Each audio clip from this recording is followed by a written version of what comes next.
If you take one thing, une seule chose, from this video, I want it to be that dessus is used for above and dessous is used for below.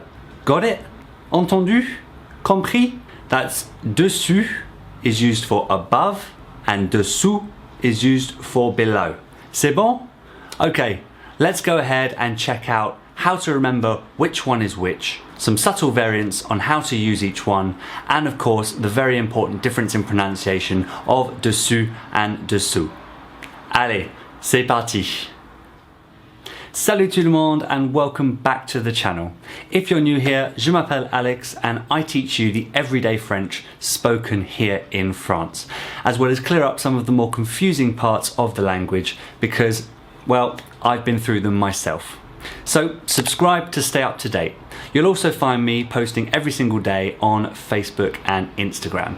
Alors, you might have already forgotten what I said at the top of this video, and that was that dessus is for above and dessous is for below.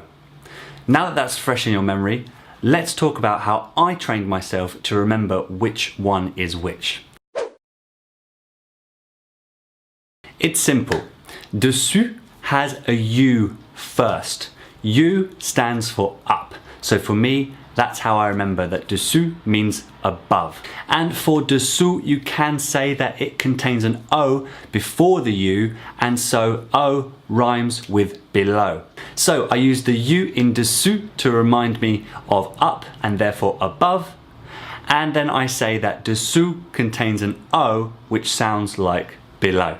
I found having this technique made it easier to remember which one is which, and now I don't even need that, I just remember it, it's been so long. If you have any other techniques or one particular technique that you use to memorize this, do let us know down in the comments, it might help someone else.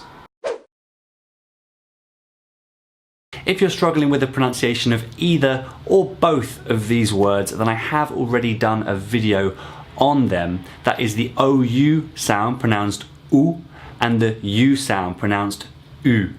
Now if you want to go and check that out, you can do so by clicking on the link in the top right hand corner of this video, or wait until the end and go click it in the description below.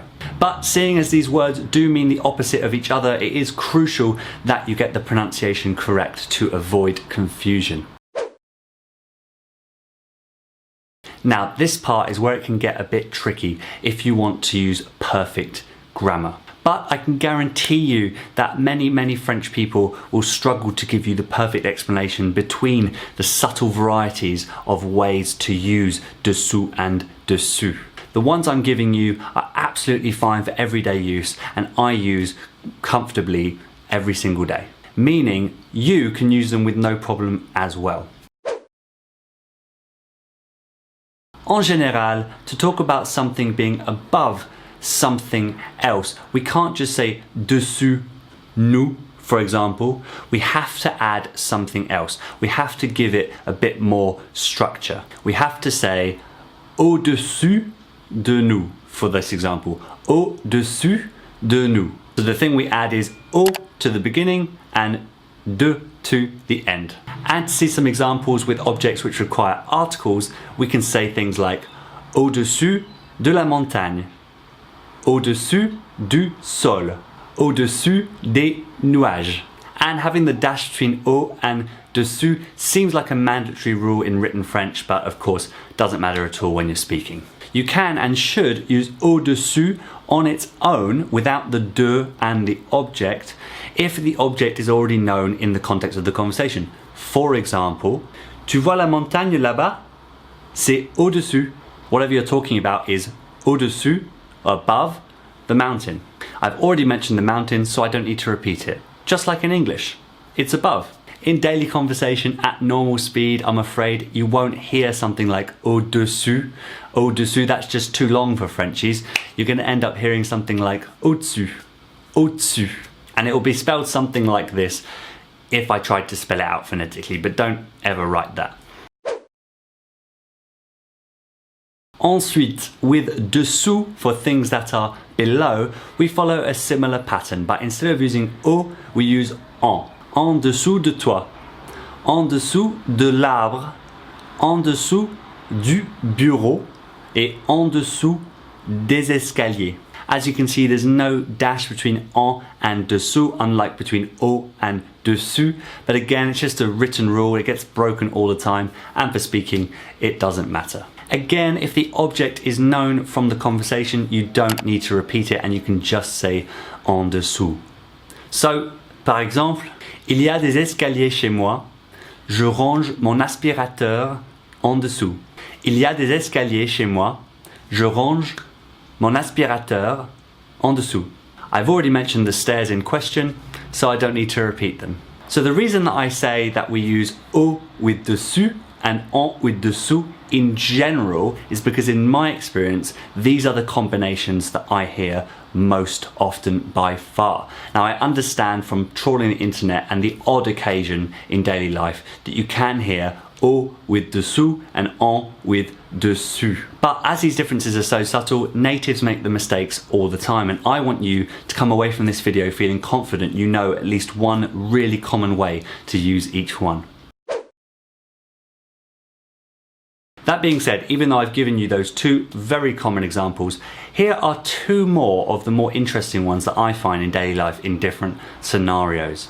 Il faut que tu grimpes par-dessus le mur. Il faut que tu grimpes par-dessus le mur.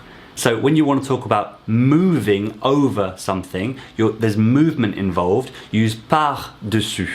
Par-dessus. And notice it's not par-dessus de, like before, it's just the article, the definite article of le mur. Par-dessus le mur. I bought something on Amazon France, and as you can see in one of the automated follow-up emails, I got this text. Si vous rencontrez des problèmes avec les liens ci-dessus, vous pouvez laisser une évaluation en suivant ces étapes. It's referring to the hyperlinks or the internet links above this text that I'm reading. So, and we don't just say dessous, they really want to be specific that it's about the links in this message, in this document. So they add ci. And this is related to the whole ici versus là thing, where ici is used for more specificity than là. I did a good overview of the common uses of ici and là in a separate video, so go and check that one out if you missed it. Et voilà, c'est tout. I wanted to keep it brief because this topic gets quite confusing quite quickly when you go into those subtle differences.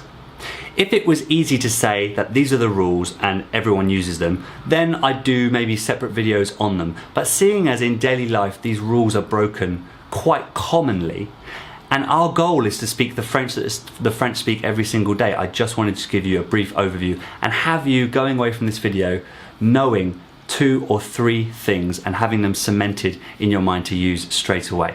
It's important to build a foundation and then add to it bit by bit once you have time to consolidate it and really retain it. So let's recap. Dessus is used for things that are above. Dessous is used for things that are below. In general, dessous is used as part of au-dessus de, and if the object is already known, you can just say au-dessus. And dessous is often used as en dessous de, and if the object is already known there, then you just say en dessous.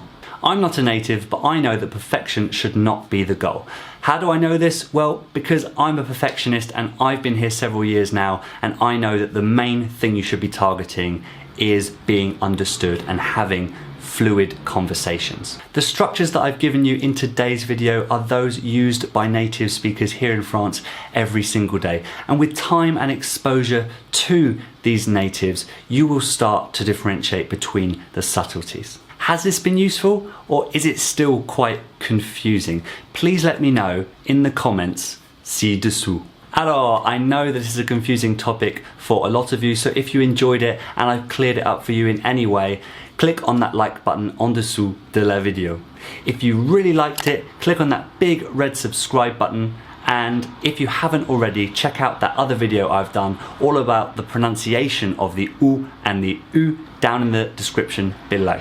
What is also down in the description below is a link to an exclusive video for those of you who sign up to my monthly newsletter. In this longer video, I go through what I consider to be 12 of the indispensable nuggets of daily French that I only picked up when I moved to the country a few years ago. I just sent out the first edition of the monthly newsletter last week. So, rends-toi là-bas to check it out. Comme d'habitude, merci beaucoup d'avoir regardé. À la prochaine. Ciao.